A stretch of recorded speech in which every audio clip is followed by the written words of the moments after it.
Terima kasih Timbalan Menteri. Datuk Dr. Pengerusi, saya menghormati teguran Datuk Dr. Pengerusi yang menyebut berkenaan dengan freedom to make a mistake tadi. Tetapi yang saya tanya peringkat permulaan tadi berkenaan dengan jenis pembayaran yang dikatakan sebagai one off yang merujuk kepada ARISE tadi yang diletak di bawah Sub Kepala 09100. Sebab perkara ini saya fikir ini bersifat ministerial, kerana Sub Kepala Pembayaran ni kita telah ada kod yang tersedia.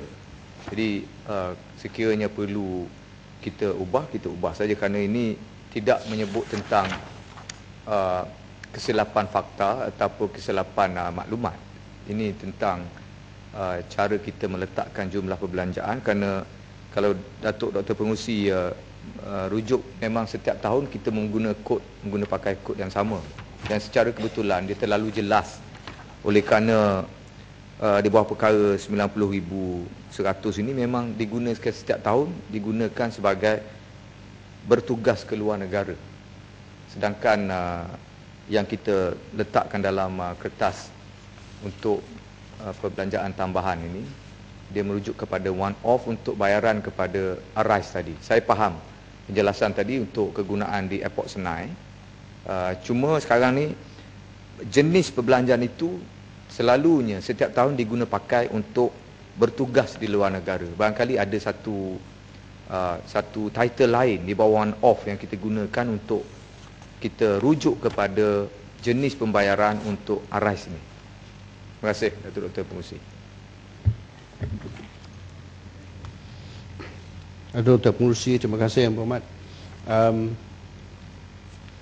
Kita catat cadangan daripada Yang Berhormat tadi ataupun komen daripada Yang Berhormat, dan kita akan teliti ini dan akan jawab secara bertulis, ya. Dan pengerukan Pelabuhan Kelang Utara, dan soalannya daripada Yang Berhormat Indra Mahkota, adakah 1.7 bilion ringgit ini pinjaman? Keseluruhan ringgit Malaysia 1.7 bilion yang disebut tadi merupakan peruntukan berbentuk pinjaman yang akan dibayar balik kepada kerajaan.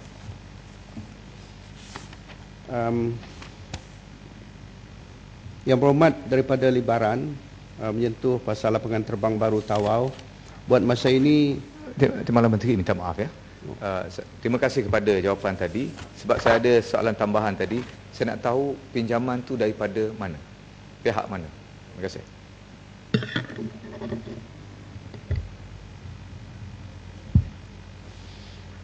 Saya rasa kalau ianya dipinjam daripada kerajaan, dibayar balik kepada kerajaan lah. Yang Berhormat Datuk Pengerusi, kalau ada dari pihak lain, kita akan beritahu secara bertulis ataupun selepas inilah, Yang Berhormat Datuk Pengerusi. Nak bagi jalan lagi, Ahmad. Minta bersekali dengan masa maju. Melihat daripada pembatalan penerbangan Firefly di tempat-tempat yang berskala dekat ini, yang saya lihat ialah pengangkutan penerbangan memberi kesan yang amat tidak sihat di kalangan mereka yang menggunakannya laluan ke Sabah dan Sarawak. Dan ini terbukti apabila perayaan Christmas baru-baru ini yang menonjolkan mereka yang tak dapat mendapat tempahan penerbangan.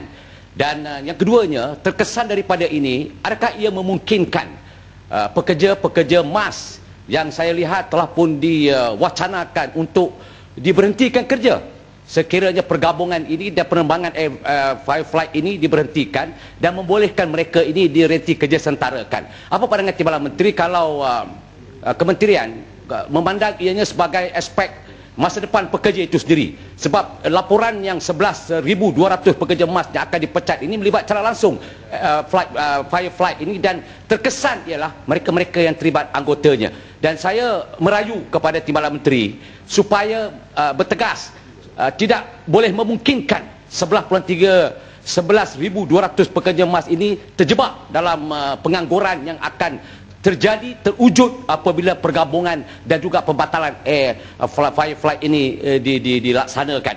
Mohon kementerian berserius dalam soal ini kerana melibatkan 11,200 ini dan keluarga mereka. Saya mohon kementerian tidak boleh mengizinkan perkara itu berlaku. Terima kasih. Saya setuju 100% dengan apa yang disebut oleh ulangan ini. So saya harap yang Berhormat Menteri beri satu jawapan yang tepat, ya. Jangan tolak dalik lagi, ya. Terima kasih. Terima kasih Yang Berhormat yang telah membuat pencerahan berkaitan dengan ini. Jadi maklumat berkaitan dengan apa nama yang disebutkan oleh kawan saya daripada Kuala Langat tadi, Yang Berhormat, maklumat ini tiada pada saya, tapi kalau ianya betul-betul akan berlaku, kita tengoklah macam mana. Dan apa yang Wang Semaju sebut tadi, CCF dan sebagainya, agreement di antara AirAsia dengan MAS dan sebagainya. Jadi